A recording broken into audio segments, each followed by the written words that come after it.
नमस्कार मित्रांनो, सुस्वागतम. लक्ष्मीच्या पावलांनी या मालिकेच्या आजच्या भागामध्ये कलाने अद्वैतसाठी छान अशी पोळी बनवलेली असते, म्हणजे पुरणाची पोळी. तेव्हा अद्वैत मात्र अगदी खुश होऊन खात असतो. तेव्हा सर्वजण जेवायला येऊन बसतात. सर्वजण एकमेकांकडे बघून हसतात, खुश असतात. तेव्हा लगेच आता कलाही रजनी खुश होऊन वाढत असतात. तर कलाही लगेच अद्वैतला विचारते की चांदेकर, अरे तुझ्या ताटातील एक पोळी संपली, मग तुला अजून एखादी पोळी वाढू ना. तेव्हा अद्वैत लगेच म्हणतो की दिसते काय, दिसते ना तुला ताटातील पोळी संपलेली आहे म्हणून, विचारतेस कशाला, वाढ ना अजून एक. तेव्हा मात्र आता कलाही त्याला आणखीन एक पोळी वाढते आणि सर्वांना वाढत असते.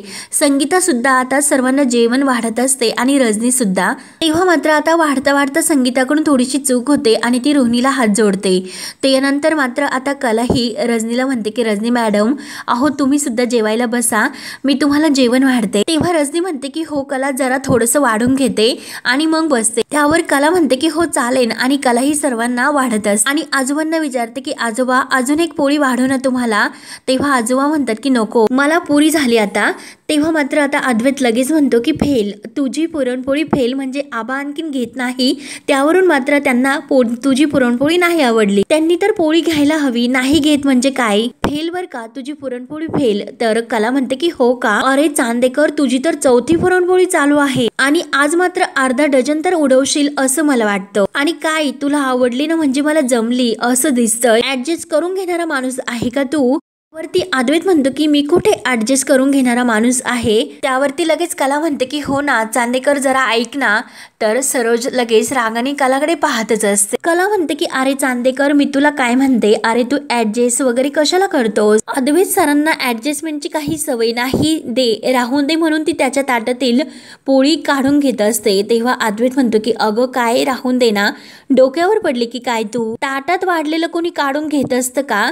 त्यावरती कलाला खूप हसायला येत असतं. त्यावरती आबा सुद्धा हसून म्हणतात की अद्वैत हे बघ, अरे जर बायकोने एखादा पदार्थ केला तो तुला आवडला तर मग ते तिला तसं सांगायचं असतं, अरे तिचं कौतुक करायचं असतं. आणि कलाही त्याला वाकुले दाखवते. आबा पुढे म्हणतात की अरे कौतुक केल्याने घरच्या अन्नपूर्णेला वाटतं आणि घरच्यांच्या सर्वांच्या ते अंगी सुद्धा लागतं. त्यावरती कला ही आबांना म्हणते की आजोबा, अहो हे सर्व तुम्ही जे सांगतात ना ते चांदेकरला समजणं आणि बोलणं जरा अवघडच आहे. तेव्हा अद्वैत विचारतो की काय त्यात काय इतकं अवघड आहे. तर कला म्हणते अरे चांदेकर, तू माझं कौतुक करणार म्हणजे सूर्य हा पश्चिमेकडून उगायला हवा. तेव्हा अद्वैत लगेच म्हणतो की असं काही नाही, मी तर तुझं कौतुक करू शकतो. आता तर आबा म्हणाले ना घरात कौतुक केल्याने प्रसन्नता राहते. तेव्हा तो एक घास परत खातो आणि म्हणतो की छान झाल्यावर का पोळ्या, एकदम सुंदर असा छान. आणि संगीताकडे बघत हसून म्हणतो की जगात भारी झाले ना समाधान.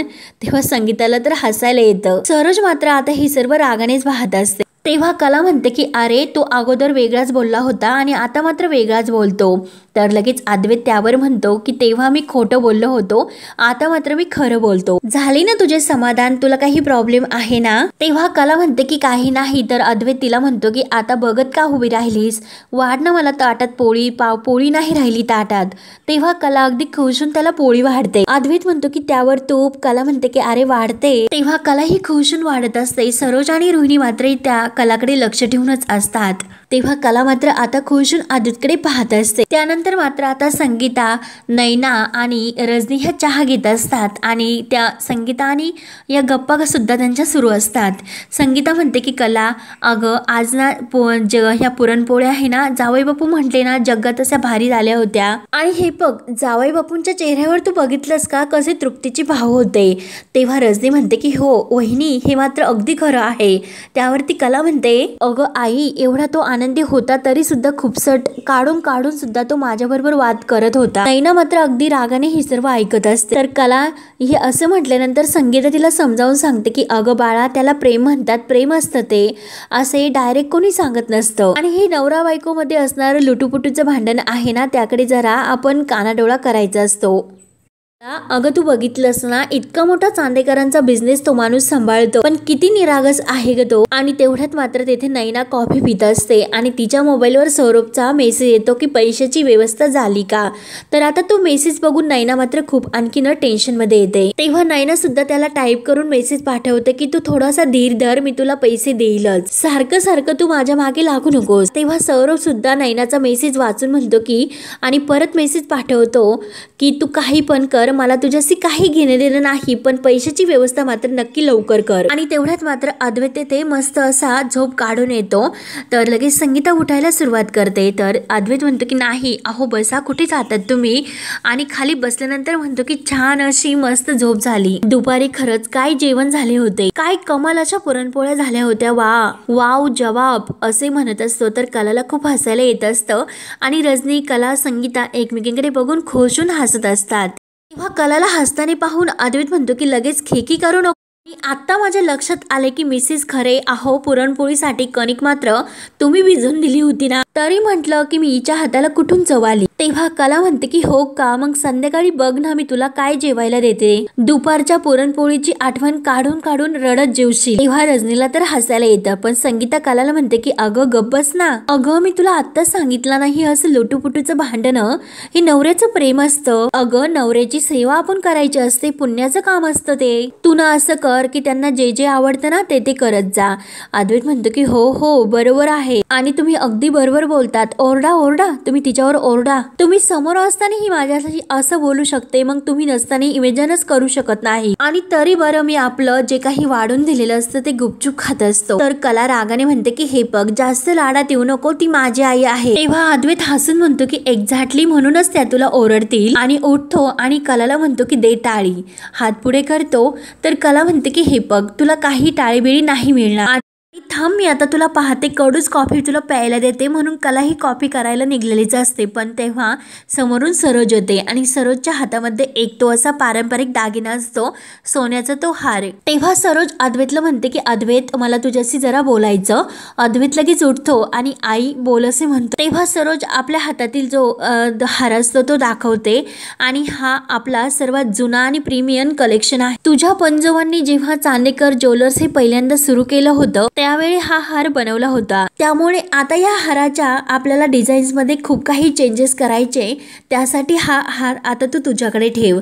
त्यावरती अद्वैत म्हणतो की हो ठीक आहे आई, ऍक्च्युली मिस्टर वर्मा माझ्याशी बोलले होते, सर्व व्यवस्थित करून घेतो. तेव्हा सरोज ठीक आहे खुश होते आणि समोर कला असते. तर लगेच कलाला म्हणतो की अय ऐकलंस ना आई आता काय म्हणाली. तेव्हा सरोज मात्र रागाने पाहत असते. तर अद्वैत तिला म्हणतो की हाराच्या डिझाईनवर आपल्याला आता काम करायचे आणि डिझाईनचे काम हे तू करत असते, त्यामुळे हा हार तू तुझ्याकडे ठेव. तेव्हा कला ही सरोजकडे पाहत असते आणि सरोज मात्र आता कलाकडे रागाने पाहायला सुरुवात करते.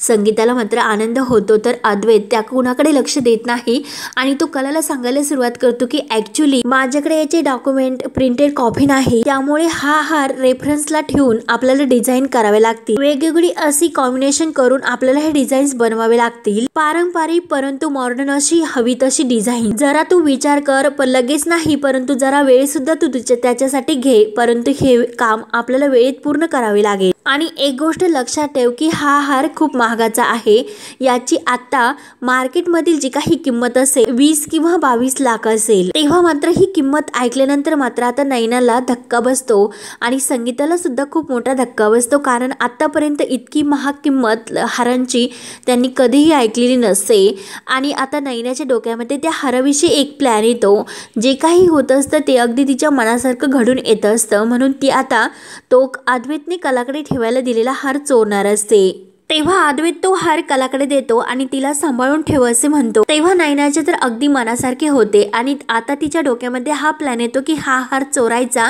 आणि त्याचे जे काही पैसे येतील ते मात्र आता सौरभला नेऊन द्यायचे. ही चोरण्याची एक संधी चालून आलेली असते. तेव्हा कला त्या हाराकडे पाहत असते आणि तो हार बघितल्यानंतर कला खुशून म्हणते की खरंच किती सुंदर आहे हा हार. तेव्हा नैना आता त्या हाराकडे एकटक पाहत असते आणि हा हार या अद्वैतने कलाकडे ठेवायला म्हणजे जपून ठेवायला दिला. कोणी नाही, नैना आता नाही, ह्या हाराचं नक्की आता काहीतरी करावे लागेल. मग हा हाराची किंमत 20 किंवा 30 लाखापेक्षा जास्त आहे. तर नैना हा हार तुझ्या कामाचा आहे, म्हणून नैना तो हार चोरायचा ठरवते आणि त्यातील जे काही पैसे येतील ते मात्र आता तिला सौरभचे द्यायचे असते. या हाराच्या काही पैशाने मला सौरभचे पैसे देता येईल आणि काही माझे एजिली असे प्रॉब्लेम सुद्धा सॉल्व्ह होतील. चल मग नैना आता लगेच कामाला लाग. तेव्हा आता तो हार कलाकडून चोरून घ्यायचा असे नैना ठरवते. त्यानंतर मात्र आता इकडे सोहम आपल्या रूम मध्ये असतो आणि काहीतरी पेंटिंग बद्दल त्याचं काम सुरू असतं. परंतु तेवढ्यात मात्र त्याच्या डोक्यात काजलची आठवण येते आणि तो लगेच फोन करून काजलला फोन करायचं ठरवतो. काजल मात्र इकडे आपले कपडे जे वाळत असतात तर त्याचं काम ती करत असते, कपडे काढत असते. तेव्हा सोहम तिला कॉल करतो तर काजल फोन उचलते आणि हॅलो म्हणते. आणि काय गुंडेश्वर, तू मला फोन केलास? त्यावरती लगेच सोहम म्हणतो की अहो गुंडेश्वर, जरा ऐकून घे, मला एक सॉलिड असं सुचलंय. त्यावरती काजल विचारते की काय रे, आता काय सुचलं तुला? तेव्हा सोहम म्हणतो की अगं मला लग्न करण्याचं अजून एक कारण सुचलंय. तेव्हा काजल म्हणते की काय? अरे तू जरा डोक्यावर पडलास की काय? त्यापेक्षा तू जरा चित्र काढ, तिकडे डोकं लाव, म्हणजे जरा तुझं डोकं शांत राहील. तेव्हा सोहम म्हणतो की अगं एक्झॅक्टली आपल्याला पेंटिंग काढल्यानंतर कसं शांत आणि समाधान वाटतं, तसं लग्न केल्यानंतर सुद्धा शांत वाटतं आणि स्थिर वाटतं. तेव्हा लगेच काजल म्हणते की अरे मित्रा, आपल्याला मैत्री सुद्धा शांत आणि स्थिर वाटतं. कळलं ना तुला? त्यासाठी लग्न करायची काय गरज आहे रे? उगाच कशाला ते हे कारण देतोस? आणि मी तुला आता जे सांगते ना ते जरा कान ठेवून व्यवस्थित ऐकून घे. तू जे काही ही कारण सांगतो ना ती अजिबात उपयोगाची नाही, कारण आपली कारण वेगळीच आहे. आणि हे बघ, आई बाबांना मुलीची लग्न झाल्यानंतर विषय संपतो, म्हणजे कोणत्याही गोष्टीबद्दल ते तिला काही सांगणार नाही, तिच्यापासून अनेक काहीतरी गोष्टी लपून ठेवतील. आणि मेन म्हणजे म्हणजे आई वडील त्या मुलीकडून मदत सुद्धा काही घेत नाही. आणि हे सर्व मी माझ्या डोळ्यांनी बघितलं, त्यामुळे आता मी ठरवलेलं आहे की लग्न काही करायचं नाही. तेव्हा सोहम म्हणतो की अगं असं काही नाही.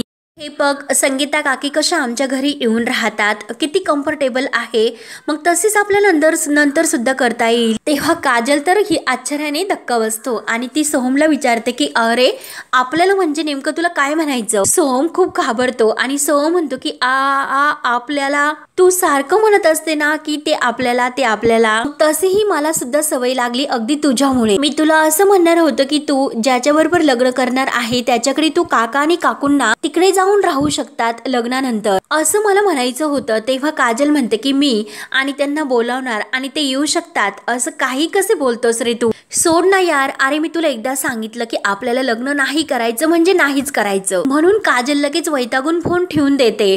तर सोहम हा टेन्शन मध्ये येतो. खरंच खूप डेंजर काम आहे हिचं. आता हिला कसं समजवायचं की लग्न करावे लागेल, कारण आता ह्या सोहमला तर काजलशी लग्न करायचं असतं. त्यानंतर कला आणि अद्वैत रूम मध्ये येतात. तर अद्वैत हा फ्रेश होतो आणि तयारच होत असतो. तर कला ही तेथे बसलेली असते. कला म्हणते की चांदेकर, अरे मला सुद्धा जरा फ्रेश व्हायचं रे. तर लगेच अद्वैत तिला म्हणतो की हो जा ना मग फ्रेश हो, मला कशाला सांगते, माझा आणि त्याचा काय संबंध? त्यावरती कला म्हणते की कारण मी तुला एक काम सांगणार आहे. तेव्हा अद्वैत तिच्या जवळ येतो आणि काय, तू आणि मला काम सांगणार आहेस? कोण आहेस तू आणि कोण आहे मी? जरा बोलण्याच्या अगोदर विचार करत जा. तेव्हा कला म्हणते की हो अरे विचार तर मी करतेच, पण त्या अगोदर जरा तू माझं एक काम कर. तेव्हा अद्वैत तिला म्हणतो की जास्त तू बोलू नकोस आणि द ग्रेट अद्वैत चांदेकरला ऑर्डरही सोडायच्या नाही. त्यावरती कला विचारते की का रे चांदेकर, काय झाले? अरे मी तर तुझ्यासाठी इतके कष्ट करून पुरणपोळी केली. अरे पुरणपोळी सोड तर अख्खं पंचपंकवानाचं ताट तुझ्या समोर होतं आणि मी फक्त तुला एक छोटंसं काम कर म्हणते आणि तू तर मला किती ऐकवतोस. त्यावरती अद्वैत म्हणतो की तू मला काय सांगतेस आणि काय तू स्वतःला काही राजकन्या समजवतेस का आणि मी काय तुझा नोकर आहेस का? त्यावरती कला म्हणते की नाही, तू माझा नवरा आहे आणि मी तुझी बायको आहे.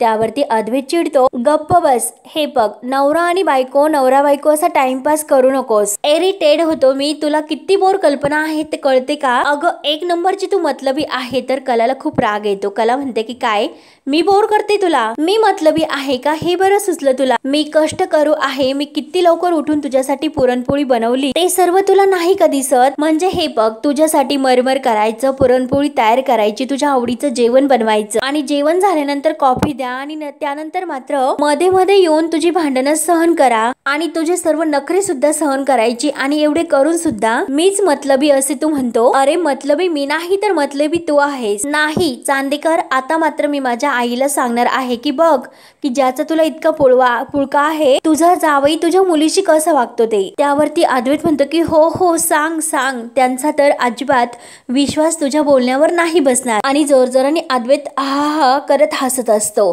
त्यावरती कला म्हणते की ठीक आहे मग मी आजोबांना जाऊन सांगते. मग कला लगेच उठते तर अद्वैत लगेच म्हणतो की नाही नाही थांब, अगं इतकं सिरियसली घेण्याची काही गरज नाही, इतकं सिरियसली घेण्याची काही गरज नाही आणि डायरेक्ट आबांकडे जाण्याची काही गरज नाही. बोल तुला काय बोलायचं होतं.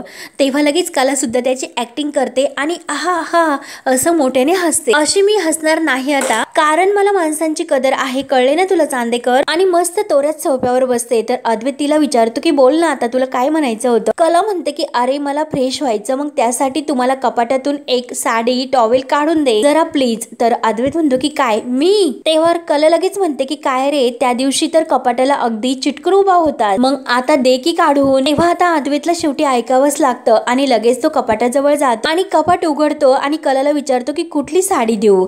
तर लगेच कला म्हणते तुला आवडेल ती दे आणि अद्वैत त्याला आवडेल ती साडी देतो. तर कला म्हणते की थँक्यू आणि अरे वा अरे चांदेकर मला सुद्धा ही साडी हवी होती, अरे दे ना टाळी, आपले विचार तर जुळले. तेव्हा अद्वैत तिला टाळी देतो तर कला मुद्दा म्हणते की अरे टाळी नाही टॉवेल दे. तेव्हा अद्वैत खूप चिडतो आणि तसं सांगणं असे कलाला म्हणतो. तेव्हा तो टॉवेल देतो कलाच्या हातात, परंतु आता मात्र जो काही तो दागिन्याचा म्हणजे त्या नेकलेसचा बॉक्स असतो तो मात्र असा कपड्यावर तेथे पडलेला असतो. तेव्हा अद्वैत इतका चिडतो, जोराने ओरडतो की खरे हे काय आहे. तर कला खूप घाबरते की नक्की याला काय झाले. तर अद्वैत म्हणतो की हा बॉक्स कोणी असं ठेवतात का, अगं तुला जबाबदारीने तो ठेवायला दिला होता. तेव्हा कला त्या बॉक्सकडे पाहत असते, अरे मी तर नीट व्यवस्थितच कपाटात ठेवला होता असे म्हणते. तेव्हा लगेच अद्वैत म्हणतो की व्यवस्थित, अगं हा बॉक्स उघडा आहे, व्यवस्थित ठेवला होतास का तू, यातील हाराला जर काही झाले असते तर लगेच तो बॉक्स उघडतो. कला म्हणते की दाखव बघू. तेव्हा अद्वैत तिच्या हातातून हिसकावतो की आता यात बघण्यासारखं काय आहे आणि तेवढ्या त्या दोघांच्या असं हिसकावण्यात त्यातील एक जे काही हारातील डिझाईन्स असते तर ते खाली पडते, म्हणजे ते पेंडल खाली पडतं.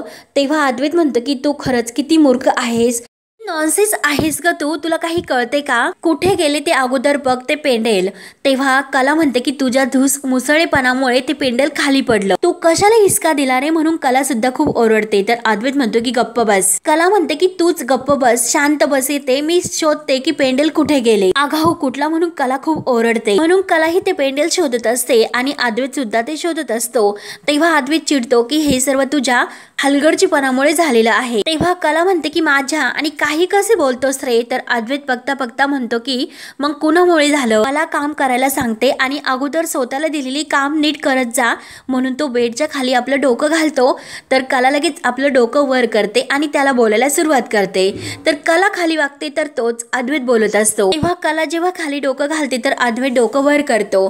कला म्हणते की चांदेकर अरे तुम्हाला जसा बॉक्स दिला होता तसेचा तसा आम्ही कपाटात ठेवला होता, मी एकदा सुद्धा उचकून बघितलेला नाही आणि ते पेंडेल कसं खाली निखळलं मला खरंच काही कळलं नाही. तेव्हा अद्वैत उठतो, अद्वैत खूप चिडतो. अद्वैत म्हणतो की हे बघ सगळं करून सुद्धा तू काहीच केलं नाही असे मात्र तू दाखवू नकोस, तू प्रूव्ह करून दाखवलं की तू जबाबदार नाहीस आणि जर तुझी ही बेजबाबदारपणाची गोष्ट आबांना कळली तर ते सुद्धा खूप चिडतील, अतिशय केअरलेस अशी तू आहेस. तेव्हा अद्वैत सुद्धा खाली पाहतो आणि कला सुद्धा खाली वाकून शोधत असते, परंतु तिला मात्र आता ते पेंडेल दिसतं. तर ती लगेच चांदेकरला म्हणते की चांदेकर तसाच राहा, अजिबात वर बघू नको, अगदी आहे तसंच राहा. तर अद्वैत मात्र खाली डोकावून ठेवूनच तसा बेड खाली पाहत असतो. तेव्हा कला उठते आणि त्याच्या मागून येते सुद्धा, त्याच्या जवळून ते पेंडेल घेते सुद्धा, तरी सुद्धा तो खाली डोकं घालूनच बसलेला असतो. कला त्याला चांदेकर चांदेकर अरे उठ असे म्हणते. तेव्हा अद्वैत म्हणतो की अगं तूच मला म्हणाली होती की असाच थांब म्हणून. कला म्हणते की अरे चांदेकर पेंडेल सापडले. तेव्हा अद्वैत उठतो आणि तिच्या जवळ येतो आणि विचारतो की तू आता हे कधी सांगणार होती, बघू इकडे. तेव्हा कला म्हणते की थांब जरा, तुझा बॉक्स पेंडेल घे आणि तू तुझ्या हाताने त्या पेंडेल त्या बॉक्समध्ये ठेव आणि तुझ्याच हाताने तुझ्या कपाटामध्ये तो बॉक्स ठेवून दे. मला त्या हाराची जबाबदारी नकोय, कारण मी केअरलेस आहे, मला नकोय ते, कारण तुझं जे काय आहे ते तुझंच बघ, तो हार मात्र आता माझ्याकडे नकोय। तेव्हा अद्वैत म्हणतो की तुला नीट वागता सुद्धा येत नाही, नीट बोलता सुद्धा येत नाही, परंतु मात्र भांडता खूप येतं। आता ही डिझाईन्स लांबूनच करायची आणि किती लाखांचा हार आहे हे तुला माहिती आहे का? म्हणून तो कलाला ओरडतो की जा आता। तर कला सुद्धा अगदी तोऱ्यातच आपला टॉवेल आणि साडी घेते। तेव्हा अद्वैत तो हार कपाटात ठेवतो आणि लॉक लावून घेतो आणि म्हणतो की मलाच आता काहीतरी करावे लागेल। त्यानंतर मात्र आता नैना ही इकडे आपल्या आरशासमोर बसलेली असते आणि ती आता विचार करत असते की काही झालं तरी तो हार आता मला मिळवावाच लागेल आणि तो हार जर मला मिळाला तर माझा फक्त सौरभचे पैसे नाही तर माझ्या आयुष्यामधील जे काही अर्ध्यापेक्षा जास्त प्रॉब्लेम्स आहे ते सुद्धा मला आता दूर करता येईल, म्हणजे ते सॉल्व्ह होतील। आणि तेवढ्यात ते राहुल येतो। तेव्हा राहुल तिच्या चेहऱ्यावरून हात फिरवतो, हाय बेबी, अगं कसला इतका विचार करतेस असे विचारतो। तेव्हा नैना थोडीशी घाबरते आणि नैना म्हणते की अरे विचार नव्हते करत, अरे मी नेल्सला जरा सेफ देत होते। तेव्हा राहुल म्हणतो की ओके कर मग। तेव्हा राहुल कपाटाजवळ जातो, कपाट उघडतो आणि त्याच वेळेस मात्र सौरभने जे काही प्रेग्नेन्सीचे ते खोटे रिपोर्ट आहे ते पाठवलेले असतात, राहुलच्या हातातून ते खाली पडतात। नैनाचं त्याकडे लक्ष जाते आणि नैना खूपच घाबरते। राहुल त्याकडे पाहत असतो तेव्हा आता नैनाला काय करू आणि काय नाही अशी तिची अवस्था होते। तेव्हा राहुल मात्र आता ते प्रेग्नेन्सीचे रिपोर्ट आहे ते उचकतो तर नैना खूप घाबरलेली असते की आता काय करू आणि काय नाही। त्यानंतर मात्र आता अद्वैतने इकडे आपला जो काही लॉकर नंबर आहे तो दाबून तो लॉकर उघडलेले असते आणि तो हार आहे ते अगदी एका बॉक्समध्ये असा पॅक केलेला आहे आणि लांबून हा हार दिसतोय असे तो जेव्हा समजते तेव्हा कला ही फ्रेश होऊन बाहेर येते आणि तो कलाला त्याच्या जवळ बोलावतो आणि कलाला म्हणतो की हा लॉकर आहे आणि तो आपला त्या लॉकरवर हात ठेवतो आणि मुद्दाम तो गुपचूप ते लॉकर उघडतो, त्यातून तो हार बाहेर काढतो आणि हे बघ यातून मात्र हाराचा स्पष्ट दिसतोय, त्यामुळे जी काही डिझाईन्स करायची असेल ती जरा हार बघून लांबूनच करायची असे तो कलाला सांगत असतो। तेव्हा लगेच कला म्हणते की हे बघ चांदेकर, मी काही चोर असल्यासारखं तू माझ्याशी बोलू नकोस। तेव्हा अद्वैत म्हणतो की मी तुला म्हटलं का तू चोर आहे म्हणून, तू चोर आहे म्हणून।